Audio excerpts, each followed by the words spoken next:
It's nice and cool there. So you'd come to Florida if you could. I would. I really would. The only thing Denver's missing is a beach.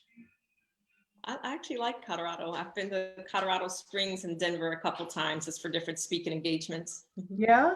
When are you coming next? You know, all of my, because I'm part of an organization that I teach other therapists how to work with women in trauma. So we teach internationally, and I usually go to Colorado each year, but we're doing everything virtual this year. Mm-hmm. So it's all my travel. You just hate that part. I actually like traveling. So last year I traveled probably about 12 times, you know, just getting on a plane between 12 and 14 times. And this year it's been 0. Wow. It looks like we live. Perfect. All right. Thank you guys so much for that. And welcome back, everyone. Happy Sunday. Welcome to another session of That's What He Said. Our panel is with us today, and I know you see some fresh faces. We're going to introduce them in just a moment. What's great about this panel is that it cultivates the space to uncover the thoughts and opinions of our men and open up some healthy dialogue that is needed to strengthen our families, heal our communities, and improve our well-being. So first and foremost, it's so good to be back with you guys. Mark, Chris, how are you guys doing? Doing blessed. Doing blessed, doing great on the West Coast. We are enjoying. Thank you all for tuning in and listening and giving us some of your time. Good, good. And we have some fresh faces. And we're gonna let them introduce themselves. So I'll start with you, Junior. Hey, what's going on, guys? My name is Junior. I'm literally an advocate about Black love, relationships, and everything like that. So these forums are really great, and I'm super excited to actually be a part of it today. So I can't wait to hear some of the dialogue and get talking about some great things. I heard Janie. I seen Janie's actual last actually talk show. I call it a talk show. I don't know why, but it feels like I'm in there. Dialogue fun. So actually, it was great, informative, and I love that. So I can't wait to hear what you have, and let's go. All right, and thanks for bringing a fresh perspective, Junior. Also a fresh face, not new to me because it's my older sister, but Maxine, welcome. Thank you. Good afternoon, everyone. I'm glad you're all here with us this evening, and I look forward to the discussion. All right. And before we jump in, we have the legendary, amazing, she tore down the house last time she was here with the knowledge, left us all with our mouth on the floor and going back to research and to do some internal thought. I know I haven't looked at affirmations the same since your last visit, Janie, but everyone, if we could give a round, warm welcome. Go ahead and clap it up in the chat as well for Janie. Welcome back, Janie. Yes, thank you for having me. It's great to be with all of you tonight. Thank you. So how have you been since the last time you were here? I am blessed and I am moving in purpose. So I have no complaints and I am focused. So lots of great things going on, just focusing on hired some new therapists to be in the mental health healing space. We had a great Woman Redeem retreat that was awesome, and just working on a couple of projects that I'll be rolling out next year. So it's all been great. And last weekend I got some time away, went to St. Pete Beach in Florida with my son. So we spent a couple days just relaxing. So life's been good. Oh, that is amazing. And I'm glad to hear that you are balancing work with play and rest. But some really great things on the horizon. And again, congratulations for your piece on CNN, helping us back to school moms and the whole situation. I'm not going to make the panel about that because you know that's a topic in itself. But you're doing amazing things, Janie, and we just can't wait to hear what you got for us tonight. Really quick, I gotta shout out our panel and our chat folks for tuning in. Again, thank you so much for spending your Sunday evening with us. If you are in the chat, go ahead and just type and let us know where you are joining us from. I know, Janie, you're in Orlando right now, right? Orlando. All right. We have Chris, who's in South Florida, Junior, who's also in South Florida, Maxine, who's in Denver, and Mark, who's in Cali, and he is safe. from the fires. I definitely checked on that. All right, so let's see where some of the folks are tuning in from. But as they're typing in their responses, I would love us to just do a quick activity, no judgment at all. If you had to use 2 words to describe 2020, what 2 words would you use? And please refrain from using any curse words. All right, so I'm gonna start with you, Mark. Oh, that's good. That's easy. Grace and mercy. And the reason why I say that, because with everything that's going on in 2020, depending on your perspective and what the Heavenly Father Yahweh is doing for you, it hasn't affected me at all. And sometimes I find myself getting caught up in conversation that it's like I shouldn't, because he's showing me that I haven't affected you like that. So I see he's bestowed upon me grace and mercy and for 2020.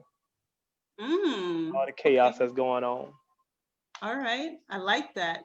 Let me jump to Junior. 2020, I would say 2 words, unique and outrageous. The reason why I use those 2 words is 2020 has never been the same ever since, I guess, the year started. And everything with all the changes and all the events that happen, it makes it unique. And outrageous because some of the stuff that you see and hear lately, like, it's so ballsy. So it's actually kind of crazy. So those are the 2 words I would describe 2020. Okay. All right. We have Andy in the chat who says character building for 2020. I like that one because it's definitely been some character building. Chris, how would you describe 2020? I would say revealing and crazy. Yeah. For sure. A lot being revealed. Yeah.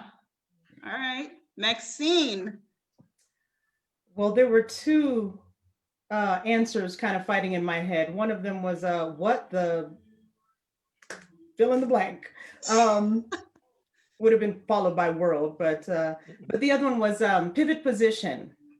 It has been obviously a time of reflection for a lot of us, but after that, how do we activate that thought process? What comes out of that, and how do we move upon that? What are the next steps? What did that time of reflection bring about for us? So, you know what, that's a really great point, because I would hate for us to go through all this time with 2020 and in the same way, right? Doing the same things and not taking this time wisely. So great point that you brought up. I think I would, before jumping to Janie, I think that I would list 2020 as being different in a lot of ways. I'm gonna say different, and then I'm gonna say provoking, because I think what's so great about change and what's great about having your norm uprooted, it could provoke the bad, but it can also provoke some really good. So Janie, what are your thoughts? You know, Alicia, I remember at the beginning of the year, we kept hearing a lot of people metaphorically talking about 2020 being clear vision, and many reasons that people were really holding on to that metaphorically, right? Because we thought we were going to direct 2020. So when I think about 2020, I still think that it was clear vision for many, many reasons. Wow. Okay. All right. Good stuff. We have Latrice in the chat who says exposure and correction for 2020. That's a good one. All right. With no further ado, because Janie, we have some questions for you. So we're going to go ahead and jump right in. As we all know, 2020 has been a unique year, as Junior mentioned. For some, it has birthed new ideas, purpose, and allowed for us to do a positive shift in priorities. I've seen some people begin to take chances on themselves, whether it was starting a business or getting their health in order. For many others, it's been infused with a lot of pain, a lot of loss, and a lot of challenges. It's no doubt that our community has been hit with higher percentage of COVID, a heightened racial injustice. We have killings that are televised, and the loss of essential Black leaders from Kobe to John Lewis, to most recently Chadwick Boseman. So, you know, we've had a different type of year. We are a strong people, but we are still human, you know, and we're still delicate. And for a lot of us, we are tired as well, from what this year and the grouping of years have done over time. So Chris, I'm gonna jump to you for the first one. Yeah, okay. So this one is near and dear to us because of the love we have for Black, even though sometimes the Black don't love us back because they don't love themselves. But there's a lot that we're expected to get through, but inside we don't get over. With the fact that Black parents and their children are witnessing and experiencing these traumatic events, how can people even start to heal from all of this?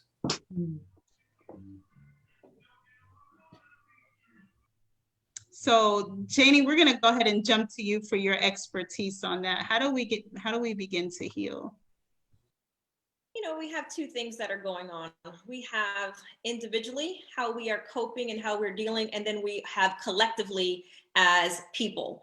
So when we first start on the individual level, we all have had before 2020, if we look back to our individual lives, we all had a way that we were coping and we deal with stress, how we deal with conflict, how we deal with life. So when all of these things that you just mentioned came and happened in 2020, everything that we had in our toolbox before, we now had an opportunity to use them or to learn what we needed to use. And a lot of times, if we look at it on the individual level, we weren't taking care of ourselves. So now when we come to collectively as people and all the things that have occurred, that's also going to play into how we have effective making a difference with everything that's going on, how we effectively use our voice, how do we effectively prepare our family, how do we effectively know what to do. A lot of times people don't know what to do. And the louder sometimes people are, the less effective they are. So then we kind of look back and we roll it back a little bit and we think about how do we, as Chris just asked, how do we heal and how do we cope? For one, it's going to start on the individual level. How do we deal with, can we control our emotions? How do we deal with stress? How do we deal with conflict? How do we deal with when things are not going the way that we expect them to be? Do we have addiction issues? Do we have anger issues? Can we effectively back up our arguments? Can we effectively know why we believe the things that we believe? Or do we go collectively because everyone else is out there marching or everyone else there has a certain opinion, right? So then collectively we go and think about how can I truly make a difference? Because as things are kind of quieting down, and there are still Black boys being killed. There are still lots of things going on. But when we think about these things, how have we heard them in the news? How have we heard their stories or their names, right? So we still know the major names. So the way that we first heal is we first have to heal ourselves. We are only going to be as effective as we ourselves are healthy. So we have to be healthy, we have to be whole, and then we have to understand why we are doing the things that we do. Why are we involving ourselves in the things that we are involving ourselves with? And we each have to have a purpose within that, because we can use our voice, we can use, I'm a big believer, we also use our commerce. You know, if we are financially able to, we use our business, we show up at the table. You know, Alicia, I was recently questioned by somebody else because I was at a organization and I was the only woman of color. And it's okay that I'm questioned. I'm always open to conflict, right? Because I know I'm walking in purpose. Yeah. But in that, what it made me realize is that there was an expectation that I'm only supposed to be at a panel that looks like us. And I'm like, how are we going to effectively create change? How are we effectively going to be able to use our voice if I can't sit at the table and hold my own with people that don't look like me? Right. So we heal by first, we have to be whole. We have to be able to regulate our own emotions. We have to be able to not be afraid of risk, because imagine us all walking wounded trying to fight.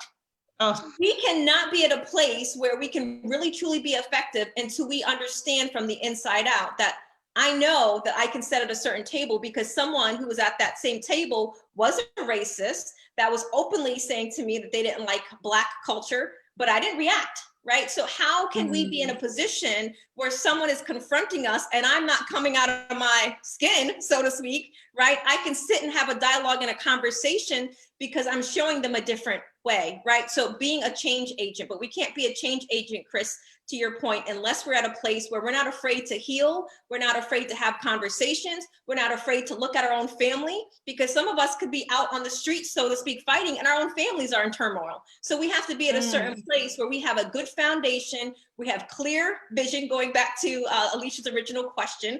We understand why we're doing things, and then we can collectively get involved with people who are like-minded, but that are also focused on the same purpose. Junior, what's your thoughts on that? I mean, Janie, I actually touched base on what it is. I feel like in order to heal, you automatically got to start with yourself. I always say that if you're not in the right place, you're not mentally there, you can't actually aid anybody, because you're not really, like Janie said, you're not whole, you're not there, you're not in the right space of mind. And even so, you got to be open-minded. You got to understand what's going on. You got to understand what's the purpose, and understand what's your true nature. What is your side, and what is your basically beliefs in all this, and understand what you need to do. Once you fix that and really get to know that, and sometimes healing process, you probably need to invite other people. You may have to join the other side, get other thoughts, and get going that way in order to actually heal yourself properly, because you can't just heal yourself one-sided. You got to be holistically the whole picture, the big picture, everything. So a little bit on that. I love that, actually. Okay. Chris? So what I hear you saying, Janie, is like preparation, and I hear idiosyncrasy in there, versus the whole collective. But I'm just wondering, how can you start to prepare? Because there's so many different forces out there. There's so many different, like, bogus programming, propaganda that's feeding us. So I'm just trying to figure out, I agree with everything, but I'm trying to figure out how, as a people, how can we actually, do we need to go counseling? What do we need? Do we need programs, social programs? What is it that we need? So a couple of things, you just said it. We have to understand what our own programming is. Some of us don't even understand our own history. We don't need to understand, some foundational things as to our Black culture. So we have been programmed, we have been fed certain things, and we are walking unconscious. But a lot of times, to your point, Chris, is that we don't even know we're walking unconscious. So a part of that is we have to have people around us. If we listen to the people who are closest to us, they're either going to reflect our sickness, or they're going to mirror what we need to heal. So when we take a moment and we kind of take an inventory, because think about it, one of my favorite movies, it's an old school movie, is Gladiator, right? So when you think about when Gladiator is going out, when you really think about it, it's a mental focus game. And when you're falling down in the arena and you're face back down, what's going to get you back up when you're tired? It's going to be your mentality, right? So in order for us to be collectively in the fight, and we're going to go out there, we're not going to be strategic, we're not going to be able to be built up, and we're not going to be able to have tolerance. I can sit at the table with people who are oppositional. I can sit at the people who are using racist terms and not jump across the table, right? Because my mind is going and I'm engaging in a certain conversation, and you can tell people to F you with a smile on your face, right? So when you get to that place, that means that we have to be able to place where we are open to counseling. We are open to counsel. We are open that we don't know it all. Janie doesn't know it all. I'm a big believer, and I'm going to be growing to the day that I die, Chris, right? So we have to be at a place where we are not afraid to show vulnerabilities. And the reason why we don't get help is because it's vulnerability to say, you know what? I am at this place and I still have more places to go, and I'm going to go to that place and I don't know it all. I may not know all the history. I may not know certain pockets. I'm still learning, right? So sometimes we may feel like if we admit that we don't know it all, we admit that there's things that we need to heal, we admit that we have a shadow side, we admit to those things, that means that we're weak. But I say that it's strong, because when we put our stuff out there and we say, you know what? I got a lot more to learn. I'm not afraid to go to counseling. I'm not afraid to get coaching. I'm not afraid to take people's feedback. I'll consider people's feedback, but we don't determine our life by people's feedback. And we look at all those types of things, then we're starting to be prepared, right? We're starting to get more tools in our toolbox. And then when it comes time to fix the door, so to speak, we can pull out the proper tools because we've been preparing and we've been storing things up. So when the time comes, we are ready. Because how many times we can just look at our own life, just the 6 of us, where opportunities come and we're not ready, right? So when Alicia talked earlier about when CNN called, I was ready, right? So if I wasn't ready, they wouldn't be calling me back right now. So you maybe see me there again pretty soon there. So, you know, those types of things, we have to be prepared in order to go into battle. And many of us are going reactively into battle. We're just going out there running with our swords, and we haven't even taken a look of the lay of the land. So to be prepared, we need to be first willing to understand our own weaknesses, our vulnerabilities, and then we share it in safety. Not everybody deserves to know our vulnerabilities, but we do need to share our vulnerabilities. That's counsel, that's people around us, or even surrounding ourselves. If we kind of think about all of us, the people who we are around, the 5 closest people to us are going to resemble our mindset. So if we're not around people who are in a growth mindset and they're not challenging us, going back to what Alicia said, with respect, and we're able to consider what they're saying, we're only going to grow as far as the people around us. So eagles fly with eagles, right? Oof, absolutely. They don't fly with chickens, that's for sure. Mark, anything you want to add, and Maxine, before moving on? No, you guys hit it at the park. I love the conversation. I love the reply. Max, anything you want to add?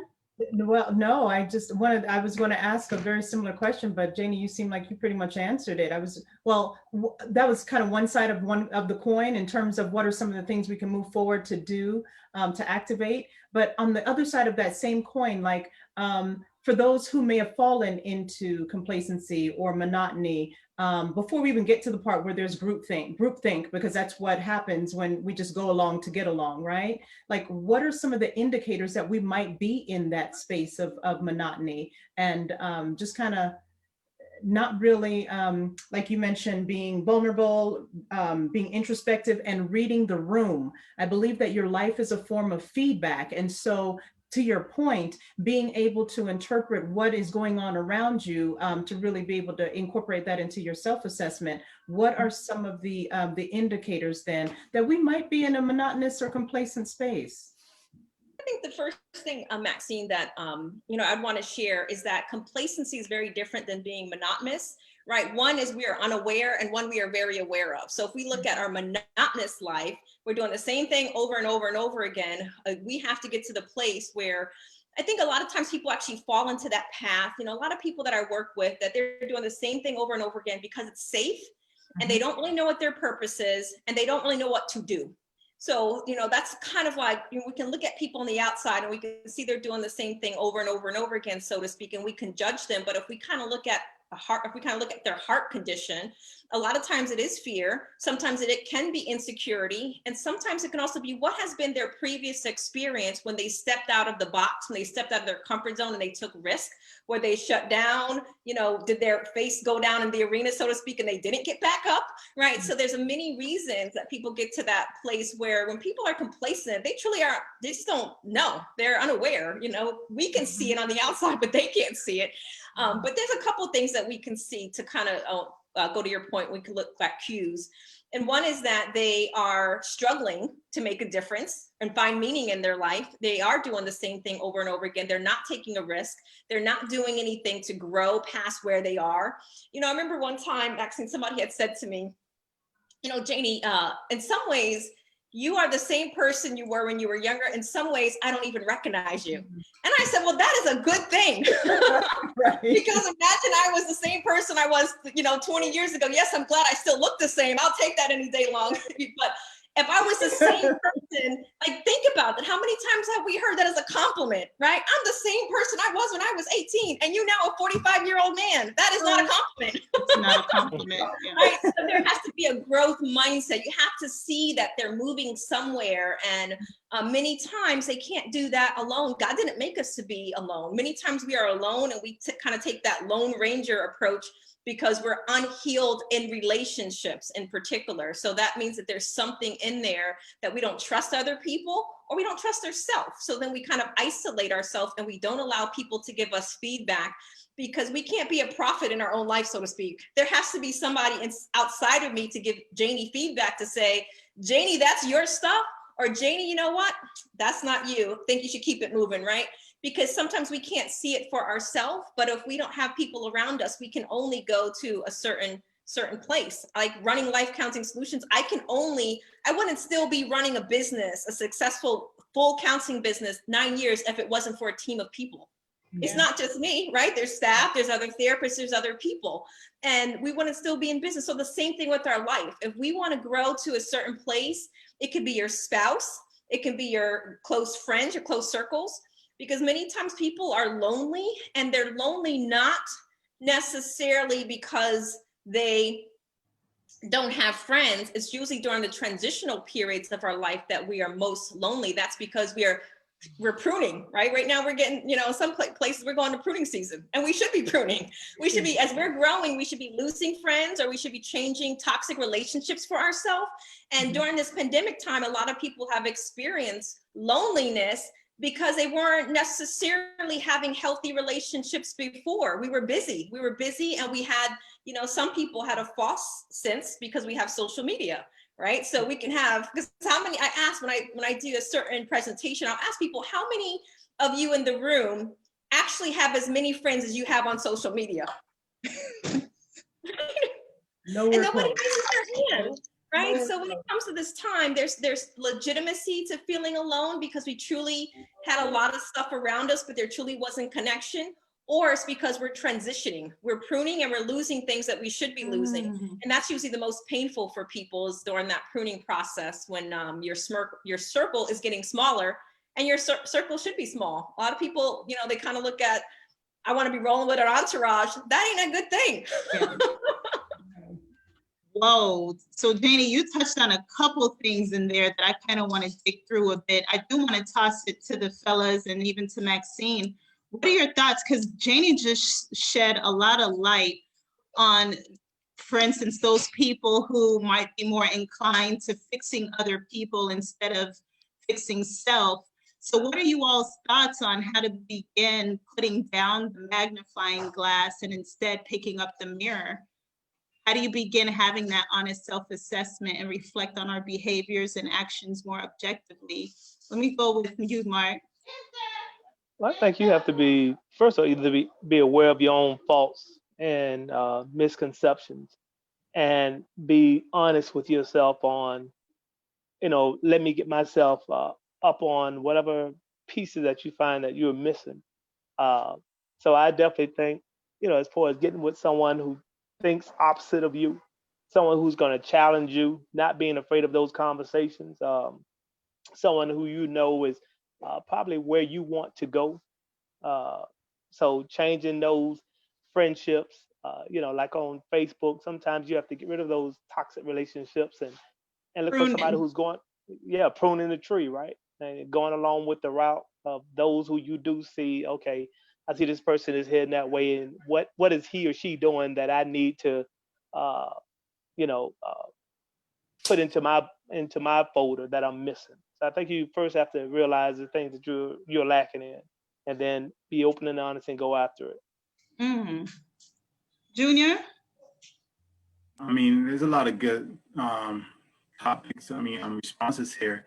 I feel like us as human beings, and Janie said it, we just don't know, right? So the best thing to do is put a playbook. If you always have business plans, you have journals for stuff, write your journal, right? Your game plan, your goals, and your wants, and write down the things you're doing to actually get there. And that gives you a place to actually reference to. So once you're able to reference what you're doing, are you moving? Are you staying stagnant? What am I doing wrong? And then you can reach out and get some help, get some advice, find out what's going on. But if you don't have something, hey, where have I been? Because sometimes we get lost in having fun or doing whatever we have to do. And I feel like having that reference point is the best thing to do on that. Yep. That's a good point. Let me jump to Chris and then Maxine. I agree with everybody, definitely. However, remember we were discussing that the other day. It is so hard for someone to search the dark corners of their soul, to the introspection, right? And in our line of work, like Mark, Alicia, we have to deal with feedback. If you can't take feedback in our line of work, you're not a fit. You're not a good fit. Any line of work, really. So that's why we're discussing the other day that this philosopher Butler Yeats that says it's easier for a soldier to step out on the battlefield and to search the dark corners of his soul.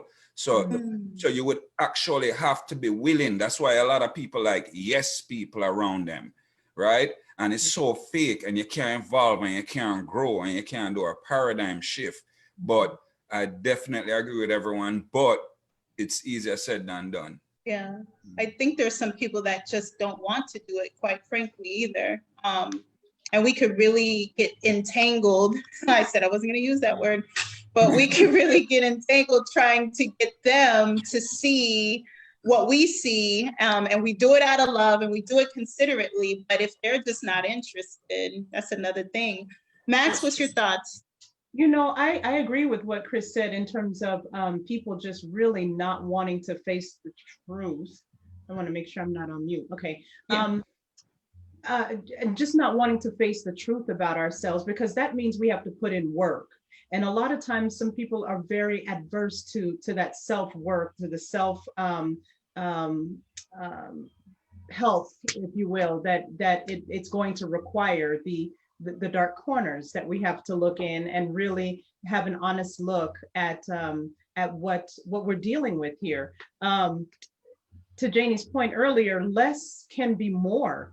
And in this current climate that we're kind of transitioning out of, where COVID had all of us just isolated, and you heard it everywhere, you know, God has got you isolated, or now's the time to really think, or hone your business plan, or whatever the case may be. It was really just a paring down and a pruning of all the noise, of all the nonsense, the unnecessary things in our life. And that should have been, and to some degree, and with some people should still be, there. And if they haven't done it yet, there's still an opportunity here for us to really explore that. There's a meme, a comical meme that where there's this woman running away from a guy, and he's like, it's a Nigerian one, and so he's got an accent, and he's like, why are you running? Why are you running? You know, but we have to kind of do the flip of that and say, why are they coming? What do those people want from me? What is it about me that's attracting them? What is it they're wanting to take from me, whether it's information or my light or my energy or my whatever it is? Why are they coming? And then you have to make that determination whether or not it's reciprocal, whether or not it's healthy, whether or not you can afford to give that at this time, those sorts of things. So, you know, it's very important that we stop and really, you know, take a look at who's in our space currently, why they are there, do we need them there? Like, I'm going through my closet right now. I have more cocktail dresses than I know what to do with. Like, it is that kind of purging that needs to take place, where it's just like, you know, this was great for a time, but we're not there right now. We're not there anymore, or whatever the case may be. So yeah, that would be my 2 cents on that one. That's good. That's good. And now's the time for it, because I don't know in my 28 years of living that there's ever been a time of slowdown like this. And I don't know that there ever will be again. So we literally have the permission, the time to really be intentional about looking in the mirror and doing that internal work. Because the goal is to not come out of this the same way that we came in. That would definitely be a waste of a year. Let me jump to Mark. Okay, so the question I have for you is, so offense has always existed, but nowadays with less outlets, it might be easier to dwell in offense. How do we release ourselves from offense quicker and or strengthen our emotional armor against it? Thanks. Ooh, offense. Yeah, that's a good one. First, Alicia, I want to go back to something that Chris had said, because somebody's listening to this and they may take things out of context. That when we say that people don't want to change and look at themselves, there are truly people who don't see that there's anything wrong with them. And we either know them, or we've been in an argument with them, or we've worked with them. When he mentioned yes people, you know, there are people who are addicted to the struggle and don't realize that they're okay with that struggle, right? So that's not being in a growth mindset, or they're delusional in a sense that They think they're okay because that became a coping mechanism when they were a child. So now when they're an adult, they really believe that they're okay. They really don't believe there's anything wrong with them. And what that would mean for people who can see that they're not the one for you, right? And that's a different story if you're married to them. But, but if you have a choice, we have to your point, Alicia, we can't fix people who don't want to be fixed. And we don't want to give unsolicited advice when it's not asked of us, right? Because that's more about us. So we can extend an olive branch for people to come along with us or to give them grace. But ultimately, some people truly are in a delusional state, or they have a blind spot in that dark corner of their life where they really feel like they're okay, or they've learned to compartmentalize their life in a sense that they continue to move on. So then kind of weaving that into Mark's question, there are people who are always ready to fight. They're always ready to be defensive. They're always going to be reactive. And I'm using always, very loosely in that sense. And if we're on the receiving end of that person, there's a couple of things. If we're talking about relationships, that's one thing. If we're just talking about in general, that's another thing. But if we're talking about close relationships, one of the things that we can do to help that person, especially if you're going to bed with them at night, is that you have a gentle startup. If they're reactive and they're offensive, you have to be, if you're aware of that, it's kind of like you have a little bit higher of a calling because you're a little bit more conscious of it. And what will happen is sometimes we'll be brought down to their level, and we're also reactive to their coming at us a certain way. Or we can take note, but this is maturity, guys. We have to be in a place where ultimately we have a higher tolerance for conflict. We have a higher tolerance for conscious state of mind. That means I understand what I'm feeling. I know why I'm feeling it, and I know what they're triggering inside of me, and I don't give them my power. I can take note, and I can say, Chris, I understand that you feel that way, but I'm not in a position right now where I'm ready to respond to you. And then Chris, who could be, on the offense, could be coming after me and keep coming after me because his insecurity says, I'm not letting her walk away because blah, blah, blah. This narrative in his story that he's saying, I'm the problem, right? So when someone is in that position, they usually have a victim mentality and they can't see their own play in the game. So everyone else has the problem. Because it's a victim mentality. You've done these things to me. So then we're always ready to kind of, pull out the gun, so to speak, because we're on that offense. And usually from the other side of it, what we'll see is there's usually trauma in the background. So for me personally, I don't get, reactive or upset when I see people that are highly offensive, or like, as I mentioned, the racist who's saying certain things. Those things don't move me in that sense, right? So because if you understand how to deal with people who have trauma, so to speak, you're going to incite them by coming, if they're being offensive and you're now coming fire with fire, you're just going to get a bigger fire. There's nothing, especially if you are a conscious person that consciously lives life, there should be nothing that should steal your sleep. You know what I'm saying? So if you can go to sleep and you have peace at night, right? And but if you're going at night and you have the popcorn brain, think, well, I should have said this or I should have said that, then we are in the same position as them. We're only going to grow, again, as far as the people we surround ourselves with. But if we're talking to Mark's question about family members, people we're married to, those types of things, that takes a whole nother beast of work versus people we can choose to be around, that we don't necessarily have to continue to be at the end of their abusive behavior. We teach people how to treat us.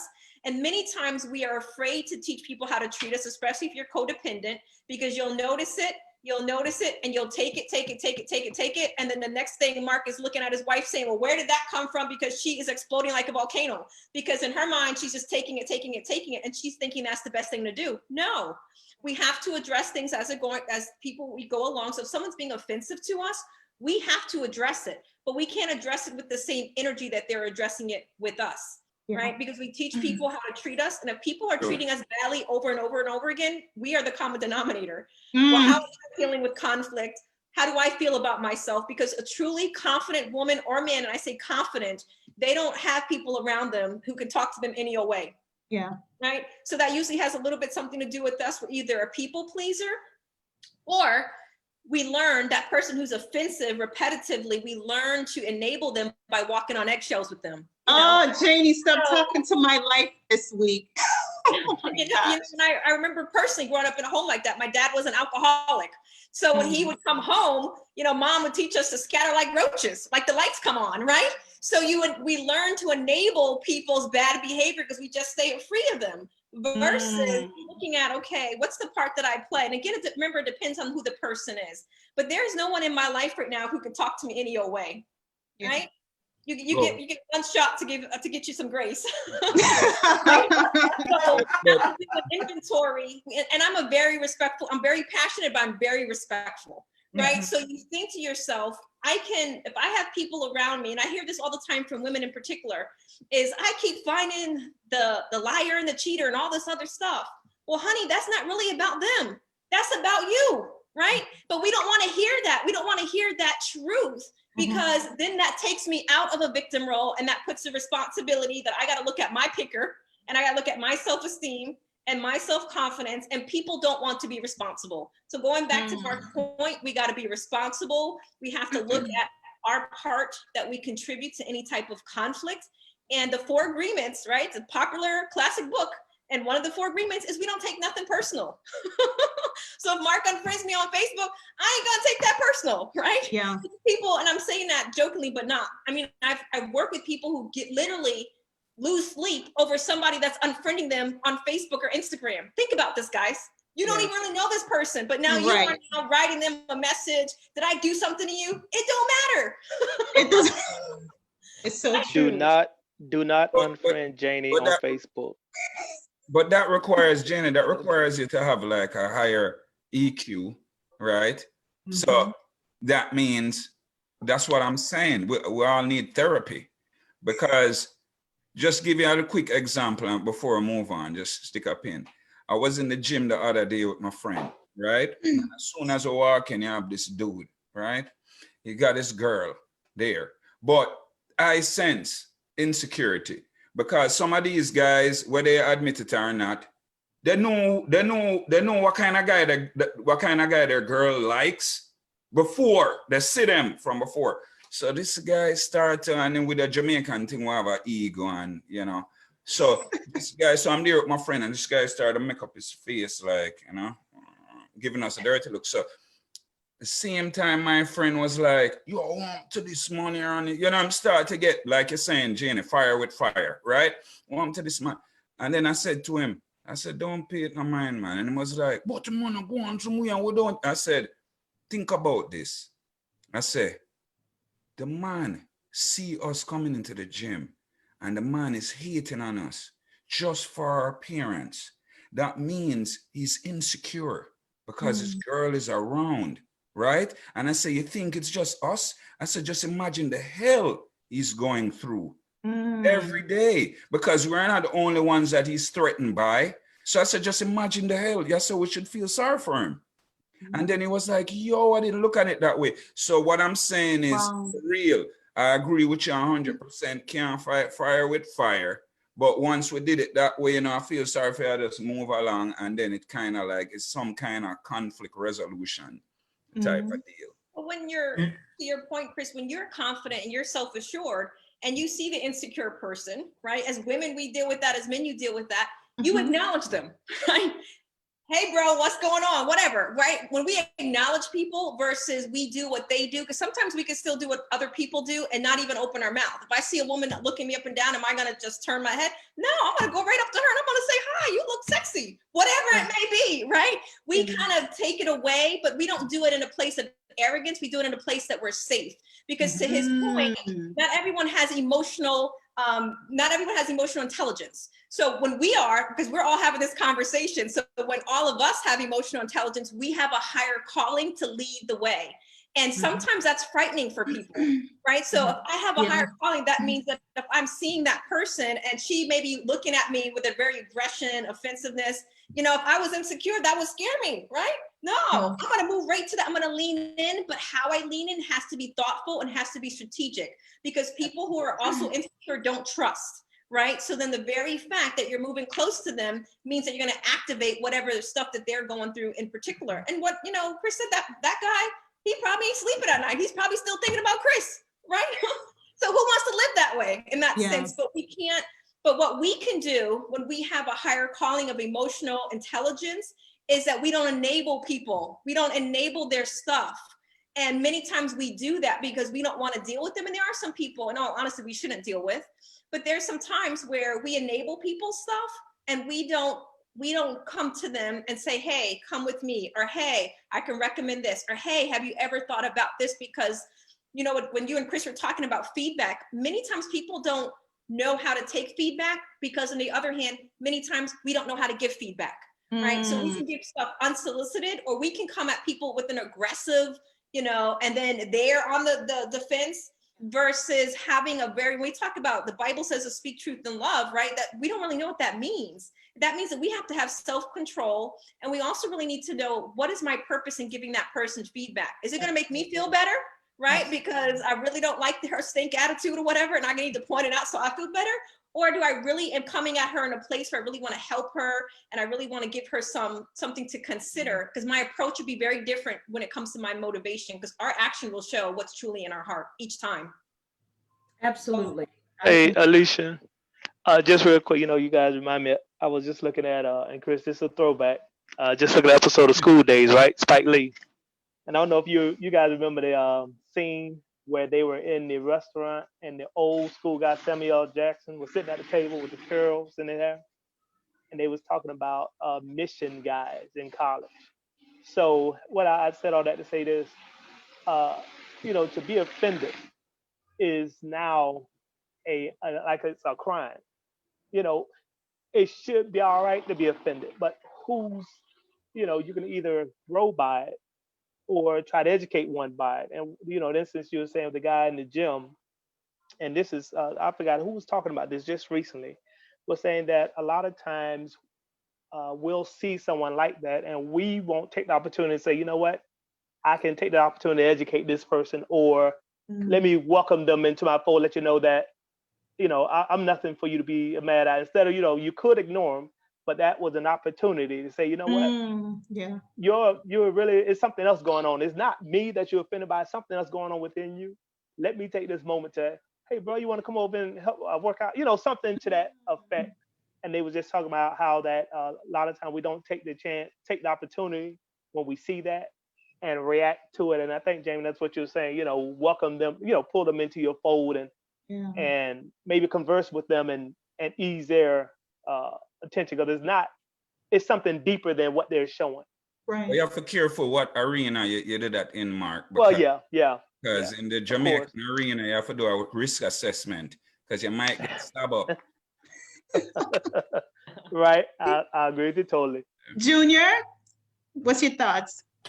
Oh no, actually, I think really is when you actually give feedback and actually try to speak to somebody, you know, especially in that, it's really one thing. Either emotions going to come out, right, or that person, even if you're coming in a good place, will actually take as if you're hating or you're being dishonest, whatever the case is. So you have to do it like Janie said. You got to be very calculated when you talk to people, and it sucks because I'm not the type of person. I'm very blunt. I come out like I'm myself, and 9 out of 10 times is actually just being me, being great, right?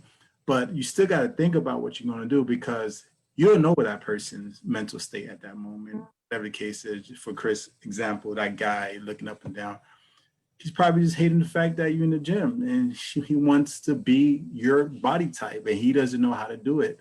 So he's scared to open up and ask for help. And that's why I think everyone's that going through something. They're scared to be in a position to communicate. And that's, you know, open up. And I don't like that. Everyone should. And Chris, I heard it a couple of times, he said, we need therapy. I don't think we need therapy. We need to just talk. And that's a form of therapy, because as you're talking, whatever the case is, but we don't have to sit in a therapist. We first need to be able to be open and be able to sit there and express our feelings, not in a super emotional way where you're using anger. I mean, of course, you're going to be emotional, right? You start tearing up whatever you guys are talking about. but we have to open up. We have to be able to communicate that, because if you don't, what's going to happen, to your point, Janie, you're going to bottle those emotions, and there's going to be a point of time where those emotions going to blow up like you shook up a shoulder pop, right? Just blow up everywhere. So once we get to the pace where we able to talk to everyone, and not everyone, you got to be selective, right? But talk to someone about how you feeling, what you're going through. I think that's going to make everyone a better place. But Because doesn't the person have to be a professional though? I mean, what? because not everyone is qualified to give you advice. And like Janie was saying, we are around people that's like-minded. How can I grow because most of my growth is not from the people around me. Most of my growth is either from some John Maxwell, or I'm watching someone, you understand? Because I'm not going to a therapist, but I would love to. You see what I'm Well, saying? see, I'm Chris, just, I like that. I like what you're saying, because I myself, I'm a type of person, if I see something, I'm gonna ask questions, right?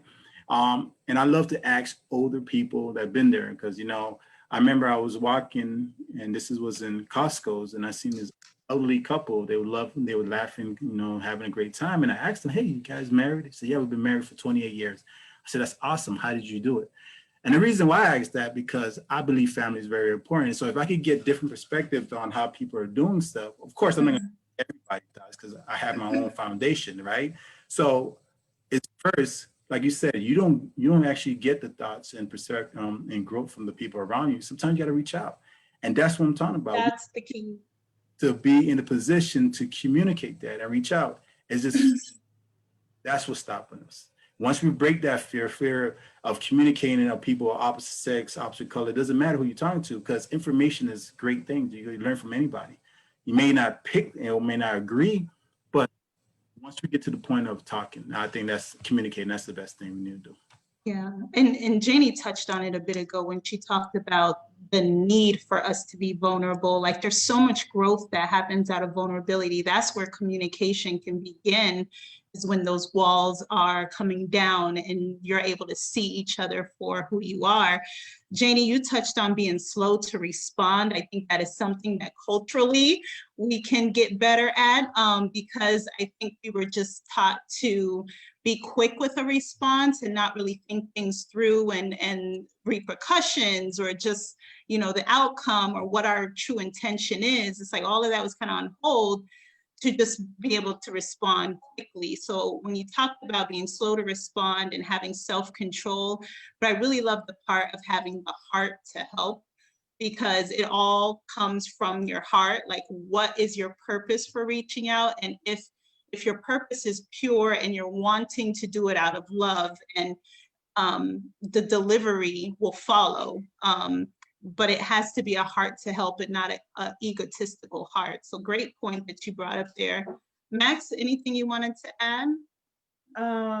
Yeah, I like the comment, you know, because out of the abundance of the heart, the mouth speaks, right? And so if you have love in your heart, if you have concern in your heart, if your heart has been at a place where it's healthy, and then you can go, there's a parable in the Bible that talks about, or scripture that talks about, you know, basically, how do you come for me with a toothpick in my eye when you have a whole beam in yours, you know? And so, so making sure that we are patient with one another and merciful, because we need that ourselves, right? I think it was Junior, you made the comment about not necessarily pursuing counseling. I don't know if I heard that completely right, but I just wanted to kind of advocate for, in the multitude of counselors, there's safety. So whether that's with your friends and family, whether that's with the elders for the wisdom and the experience, or with a licensed professional for their training and just that whole different perspective, I think it's very wise for us to ensure that we've got in our toolbox all those resources, because you never know when you're going to need a hammer, man. And I know I preach to the choirs. I know you've got the hammer in your toolbox, but you know, you just never know when you're going to need that special tool, because a wrench can't do everything. So yeah, it's just sorry, Leisha and I both our dad is one of those who's like, yeah, if you guys were ever dating or something, if your guy doesn't own a toolbox, that's a problem. You know, Correct. so I'm using those, and I'm in the construction and transportation industry, so I take those kind of analogies, but yeah. All right, so Janie, just a couple more questions. What would you say are the top 3 most important components or elements to recovering and healing? So practically getting unstuck. Sure. So I'm going to get into that real quick in a minute, but I do want to address something that everyone is saying, because I do think this is important, is that we are in such a culture of fakes and phonies. I mean, it's going to be clean talk about it. So the people who we get advice from, the people who we seek counsel from, the people who we seek wisdom from, it is okay for us to vet them. And what made me think about that was just Junior's example, right? Because there are couples who I work with that have been married longer than I probably have been in adulthood. And they're not healthy just because they're committed to being committed, right? So I think a part of that, it's okay for us to vet people and not necessarily ask for receipts, but know that they have receipts. Because when we look at social media, how many times can we scroll through Instagram and we can look at, I know I can see that people from their images can look like they have it going on. But if there's someone who I work with, or there's someone who I know and I have personal insight, I would have never thought, Yeah. and I would never seek advice, or I would never do this, or whatever I can fill in the blank. So, you know, I think a big part of that is the reason why we don't, and the reason why I bring this up, because some people don't get help because they've been burnt. They've sought, they got advice, or they got help from the wrong people, you know, or they went to the pastor and the pastor was sleeping with the congregation and they were going to them about their marriage, whatever, right? All these examples after examples. So when people finally, you know, I meet them, whether it's at a speaking engagement or in my office, they'll say, well, I don't trust people. And it took me a lot to come to you, Janie, right? So when I think about that and I kind of unpack their suitcase as to what got them there, that's a big part of it, is because we don't know how to go to the right people. We don't have discernment, right? So we'll think, and I'm just using it as an example, because they've been married 28 years, they must know what it's like to be married. No, she in the bedroom and he watching TV, right? So they're committed to being committed. So we have, and that's just an example. But when we think about, like, really, what is it that we need? We also have to vet and understand who we need to get that advice from, right? So if I have many mentors and people in my life. So the one mentor who I have as far as my thought leadership is very different than the person I go to running my business. The person who I go to running my business is because they ran a business and they've been successful, right? So it's because I want to be at that place. So we have to be, you know, to her point, to Maxine's point, multitude of counselors. We also have to be able to vet them. We also have to know and be able to ask questions. I invite people when they're calling me to do a consultation, ask me, you know, ask me whatever. If I don't feel comfortable answering something, let me tell you that, right? So ask me whatever comes to your heart or your mind, those types of things, because I think that's going to be a good counselor or therapist. Anyone that's watching, if you pick up the phone, you are hiring them. People hire me, right? So you get to ask me and interview me, those types of things. So when we get to a place where we have to get unstuck, there's a couple of key components. This could probably be a whole hour, but I'm going to try to make it as quick as possible. You know, the first thing, we have to be aware. Self-awareness is important. But if we're not aware, right, if we go back to that complacency, we can't even see it. We're going to continue to do the same thing over and over and over again. We're going to keep doing the same argument, right? So when you think about couples, for example, so when I'm working with couples, they have been fighting about something that happened 15 or 20 years ago. Because they don't understand that there's going to be about, and I'm sorry to have to shock people that are listening that are in long-term marriages, is that about 49% of all of your arguments in your relationship are going to be unresolvable, right? But we fight to make them resolvable. And in order for me to make an argument resolvable, that means I have to convince and I have to change you, which is why we go head to head, versus for me to be able to say, I'm okay as I am. I'm okay if he doesn't agree with me. I'm okay if she doesn't agree with me. So that has more to do with us. So self-awareness, that's going to be the key piece. We cannot change something that we're not aware of. We cannot heal or deal with anything that we're not aware of. And then the second part is going to be around self-reflection, because that's going to be where our transformation and our behavior, and there's going to be decisions that we're going to have to make about our life, because self-awareness alone doesn't bring us to a place of change. That means that we're now aware of it, right? We have to transform, we have to do something different. And that usually comes when we really self-reflect, and self-reflection has to do with us. Okay, I understand what's the stuff that I bring to the table. What's the stuff that I kept getting feedback from different people about me, right? Those are going to be certain things that we take note of, and we don't get offended by them, but we consider it, right? And then the third part, which is kind of all what we're talking about, is community. We cannot change. We are made for relationship. We are broken in relationship, and we can heal from relationship. So we need to get a community. And when I say community, that also means the people who are, I believe in the big pyramid of friendship. So we have lots of acquaintances at the bottom of that pyramid. And then in the middle, we have friendships. Those are people that, like, right, you guys can all be friends. But then the top, we should have 1 to 3 people. That's when, you know, Junior is drunk at 2 o'clock in the morning and he's calling Chris, and nobody ever hears about it. Just Chris and Junior know about that, because that is a healthy friendship. They protect each other. We don't even know that even happened, right? So we all need a friend like that, because that's healthy. But we get into isolation, and we get into, I don't need anybody, because we are afraid that somebody is going to spill the beans and tell our stuff and shame us and tell that corner of our dark side, the attic, whatever it may be. So then we contribute to our own self-suffering. We cannot change unless we become self-aware. We are in a place of self-reflection, where that's going to be transformation and behavioral, because some people don't want to do that because they'd rather come to therapy and say, Janie, change my wife, because if you change her, then I may not have to divorce her, right? Yeah. So, I mean, I'm just using it as an example. And then the third place is we get around community. We have to take an inventory. And when we are in a place of, we realize that our friends and the people around us are not serving us, that's when loneliness is going to come into play. It's going to be coming into play with transition. That means you're either going to no longer be associating with people, or, you know, talking about social media, you start unfriending people, muting them, you know, whatever it may be, to protect your peace. No one is going to protect your peace. No one is going to change you except you. So you've got to be the change that you want to see in other people. But when we're codependent, it's easy for us to be victim-minded, and that everyone else needs to change because I can stay the same.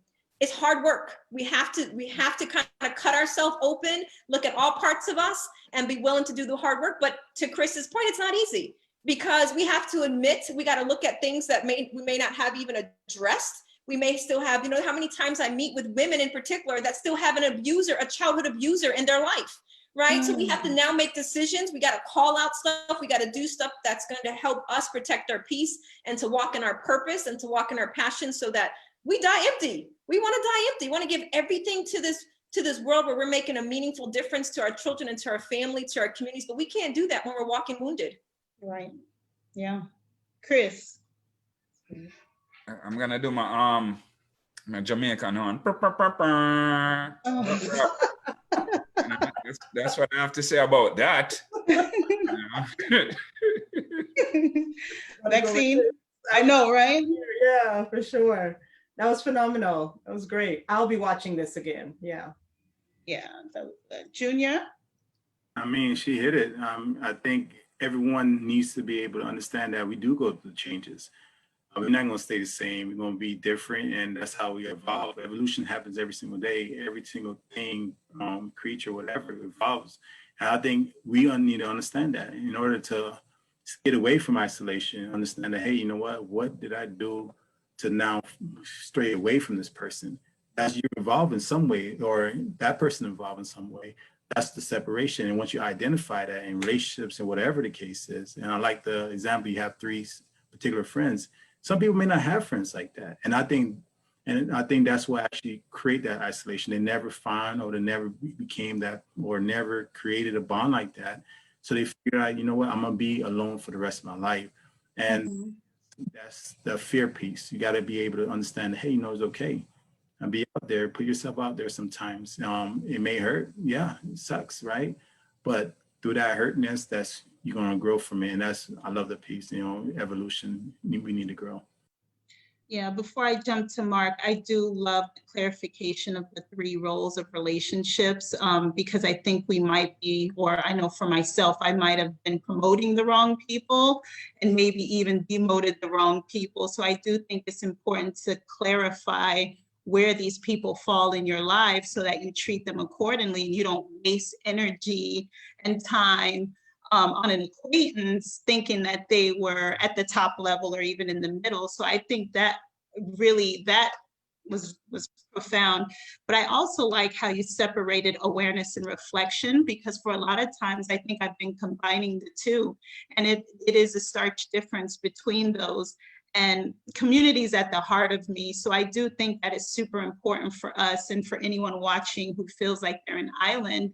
I do think that that is just an attack of the enemy, if you would.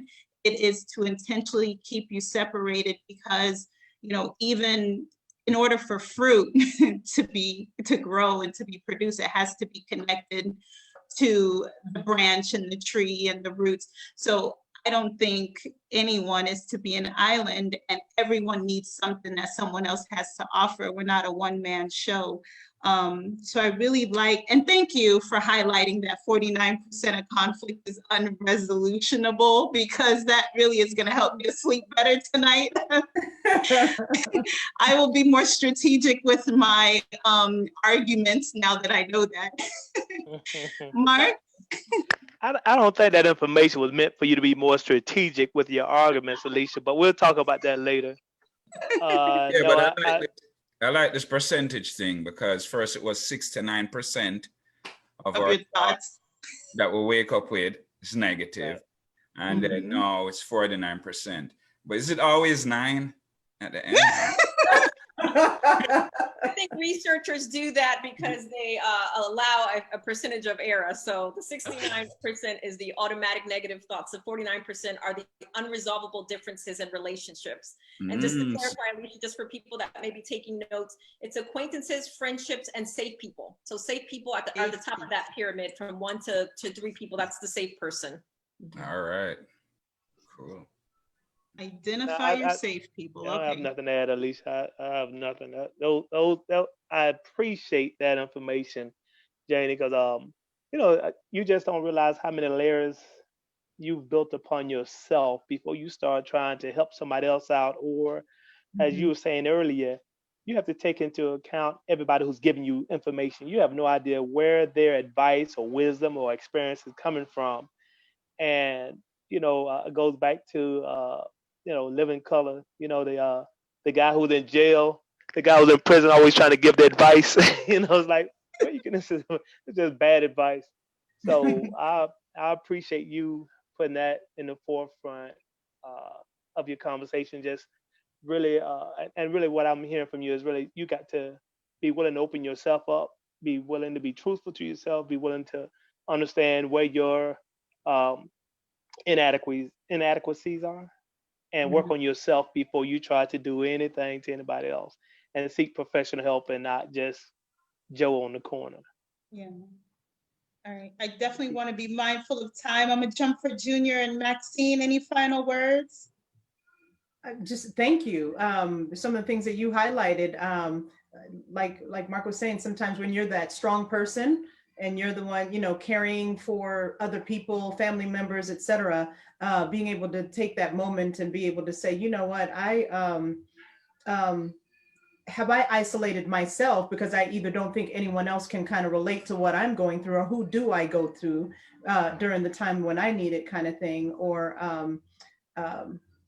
yeah, just always having to be that in a position of strength. And so that certainly is a, what's the word I'm looking for? That's a fallacy. And so thank you for your comments. I really appreciate that. A lot to chew on.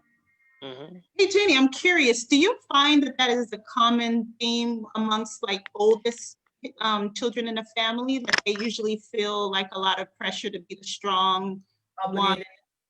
Yep, so we kind of look at birth order and families, there's psychology to it, but to speak on it really quickly, it's very common for the oldest person in the family of children to be more of the maturest person, perfectionistic, most accomplished, those types of things, because there's this internal pressure in that sense. And then what will happen, and I don't know if this is what Maxine was talking about, what will happen is when you are the strongest person, people will tend to come to you versus check in with you. And you could be suffering and you could be needing help. And then let's say, I'll use myself as an example. So let's say I need some help. And then people, oh, Janie, you got this. You good, you strong. And then I'm learning, okay, well, when I have my moments, you know, I can't trust anybody to be there for me because I'm always there for other people. And then you kind of get yourself in a corner where then you become isolated, or if you really have a thought, or if you're having a challenge, or if you're depressed or you're feeling anxious, then you look around and you're the one that's uplifting everyone else. That's a problem in that sense. And part of that is what we call reenactment. All of us in our childhoods, there are parts of us in our adulthood, if we are aware of it or not aware of it, we reenact it in our adulthood. In our romantic relationships, and our friendships, because I would imagine, just with my experience with Maxine, she's very mature, very poised and elegant. I'm imagining that people come to Maxine for advice. Oh, yes. You know, Alicia told me, come bring it down a notch and just kind of, you know, pretend like you're at a dining table tonight. Just it's gonna be okay. Yeah, that you hit the nail on the head. Wow. I mean, Janie. Well, I'll be in touch. I got you. Yeah, I appreciate that. All right, Chris, were you about to say something? I mean, Janie, if you find that, you know, you're always helping someone and no one is there for you, we're here on the panel for you. Oh, well, thank you. Always reach out to us. And a side note, Maxine, there's a couple questions that you asked that I find really intriguing, you know, about the monotony and the complacency.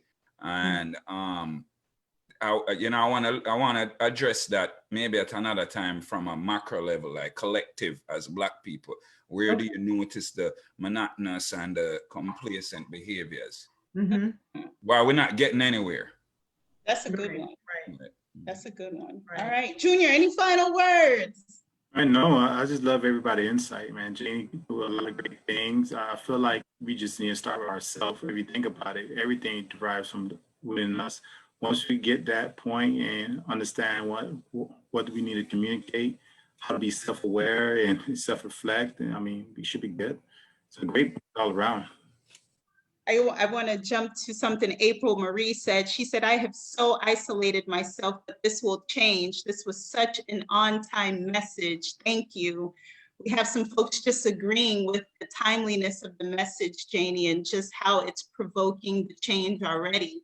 So I can, of course, you know how thankful I am to even have you join us again. And every time you come, I love that you leave us challenging ourselves, that we're not the same as we were at the beginning of our conversation. And that's the point of all of this. So just in wrapping up, I want to thank you for what you've done for us on the panel, for the folks viewing in, and overall for our community, because it's not just about, of course, it starts with us and we want to improve ourselves so that we're better people, but the goal is to pull up the next person. The goal is to reach back. The goal is to not just succeed ourselves, but to bring the next up. And that's exactly what you did today, Janie. So I thank you for being a part of our panel. And for the newbies joining in, Junior and Maxine, your insight was so rich. And thank you again for your willingness to just be so vulnerable out the gate. Junior, Mark, Chris, you already know what's up. Thank you again for, your honesty, speaking your heart and letting us know what's on your mind. For our chat and the folks tuning in live and even the folks catching it on replay, we appreciate you so much for your feedback and your insight. You're very much a part of this conversation as well. So thank you for everything that you do to support us. And until next time, we'll see you all in about 2 weeks. And Janie, round of applause. God bless you, Janie. Thanks for adding value to our lives. Janie, really quick, let us know how we can support you. Yes. You can follow me on any of the social media platforms, share anything that I have going on, and I'll have some projects that I'm working on that will be rolling out in the next couple months. So I'll be sharing those. We're excited for them. We're excited for them. We know that Wednesday nights you do your interviews, correct? Yep. So let's talk about it with Janie Lacy on Wednesdays at 8 p.m. Eastern Standard Time. So I have a pretty hopefully things are going to work out, but I have a pretty big guest coming on Wednesday. So I'll announce that and I'll tag all of you guys. So, Yes, so please. Nice. Joe Nice. and Yes, the yes. chair. Definitely would love Oh, it. for Great sure. success. All right, everyone. Thank you so much for your time. Have a great rest of your evening. Please be safe out there. We love you. Yes. Good night.